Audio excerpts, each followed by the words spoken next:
The Galactic Ultimatum setting the stage. The story opens in the year 2387, where humanity has quietly established colonies across 12 star systems. Earth's children have spread far, but hey, keep to themselves, trading peacefully and avoiding the major galactic powers.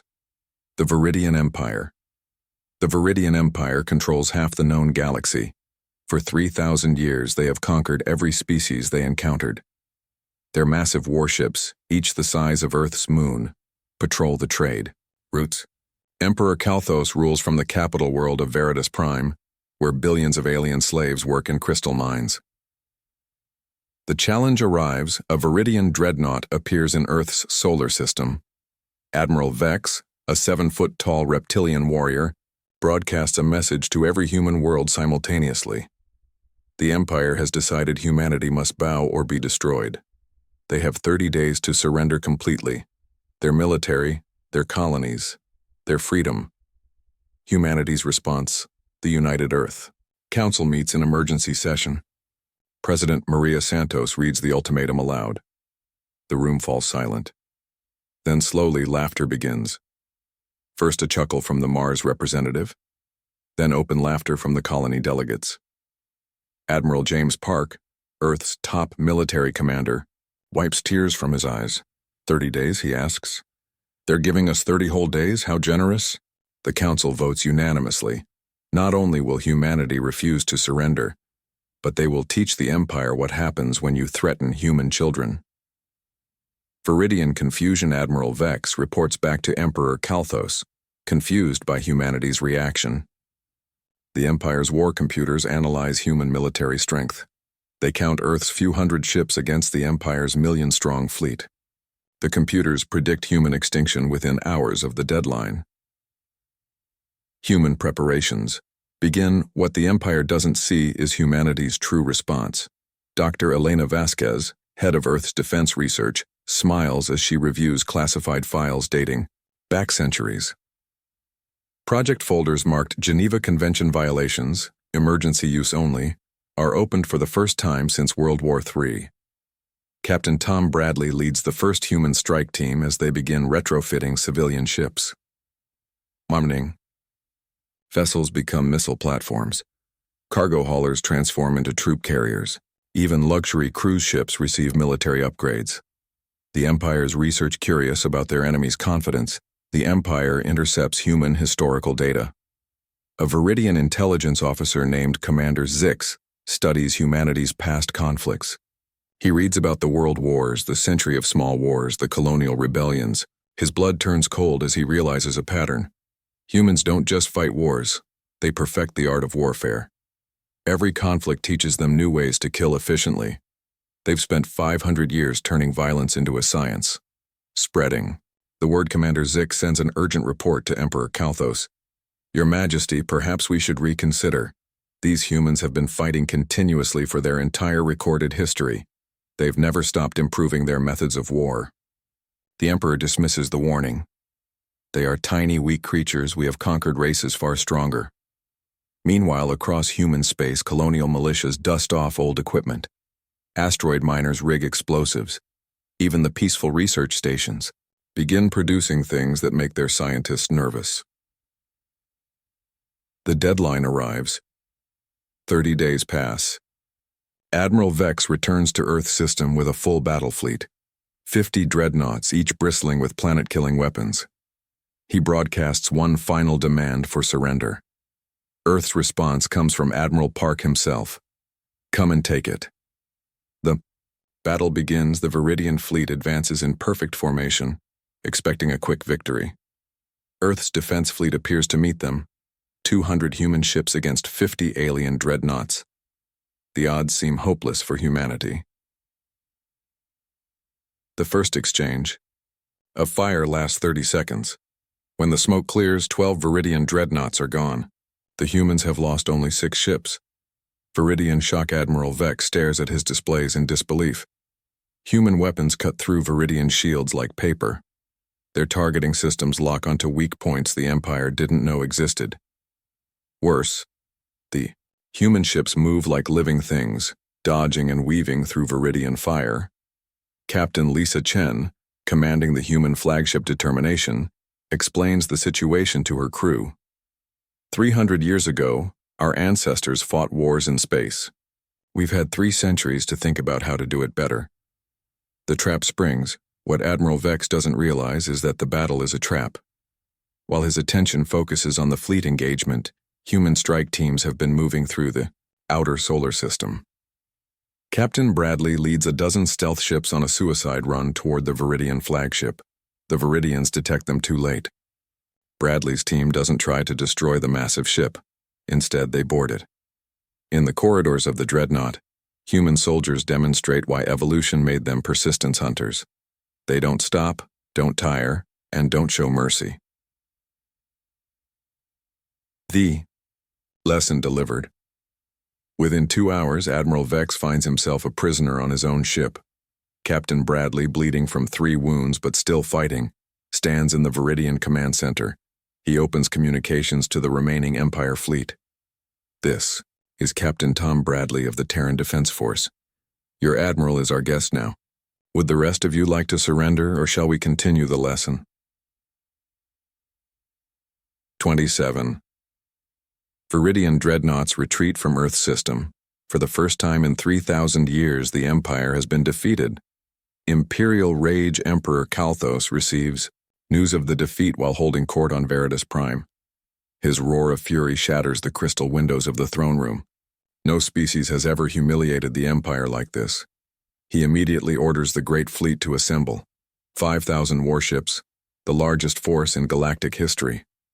General Krex, the Empire's most feared military commander, takes personal control.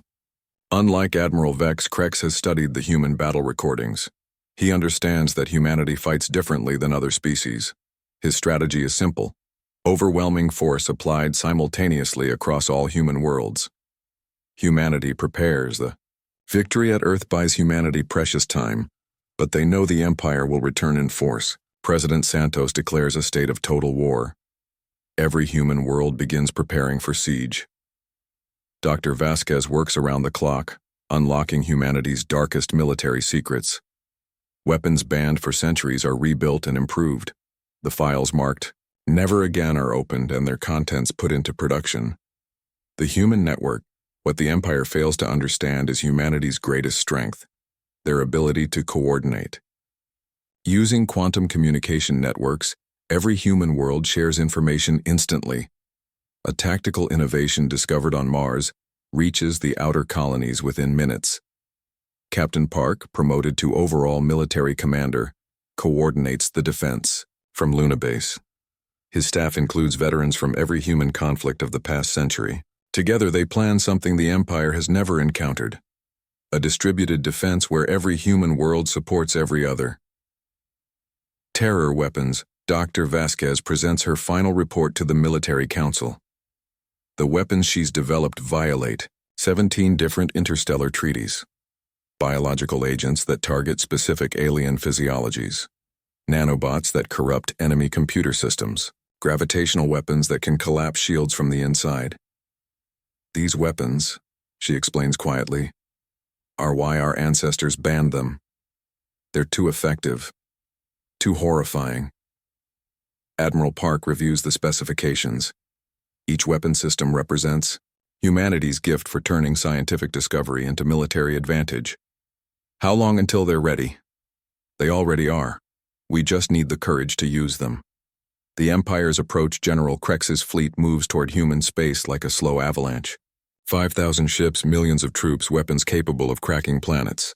The Empire's propaganda broadcasts promise total human extinction as an example to other species. But as the fleet travels, strange things begin happening. Ships suffer mysterious computer failures. Navigation systems provide incorrect coordinates. Some vessels simply disappear from the formation without explanation. The humans aren't waiting for the Empire to arrive. They're already fighting, using methods the Empire doesn't recognize as warfare. The final battle. General Krex's fleet arrives in human space to find nothing. No massive defense fleets, no orbital fortresses, no desperate last stands, just empty space and silent planets. For a moment, The Empire thinks humanity has fled. Then, the trap activates. The empty space erupts with weapons fire from hidden platforms. The silent planets launch thousands of automated drones. Asteroid fields reveal themselves as camouflaged weapon systems. Humanity hasn't prepared a defense. They've prepared an execution. The human way of war, what follows, isn't a battle in any traditional sense. It's a systematic demonstration of humanity's approach to warfare. Total commitment, absolute ruthlessness, and complete technological superiority applied with surgical precision. Viridian ships find their shields collapsing from within as human. Nanobots corrupt their systems. Biological weapons target the aliens' respiratory systems, leaving ships crewed by corpses. Gravitational mines trap entire squadrons in crushing force fields. The Emperor's lesson, Emperor Kalthos, watches the destruction from his throne room, receiving reports that make no sense. How can a species with 200 worlds defeat an empire of 10,000? How can creatures who laugh at threats destroy fleets that have conquered galaxies? The answer comes from an unexpected source. Commander Zix, the intelligence officer who tried to warn them. He appears on the throne room screens, broadcasting from a human ship. "Your Majesty," he says quietly, "I tried to tell you. Humans don't just fight wars. They evolve through warfare. Every conflict makes them deadlier. We should have listened when they laughed. They laughed because they weren't afraid of us. They were afraid of what they would have to become to stop us.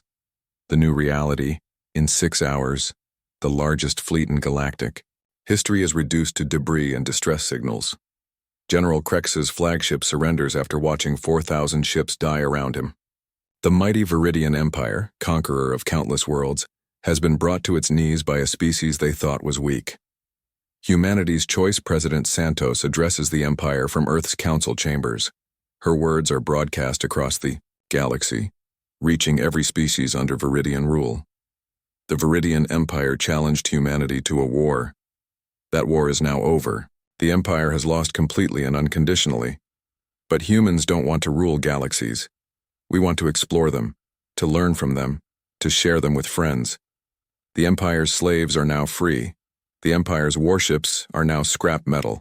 The Empire's threat to peaceful species is now ended. We return to our colonies and our peaceful lives.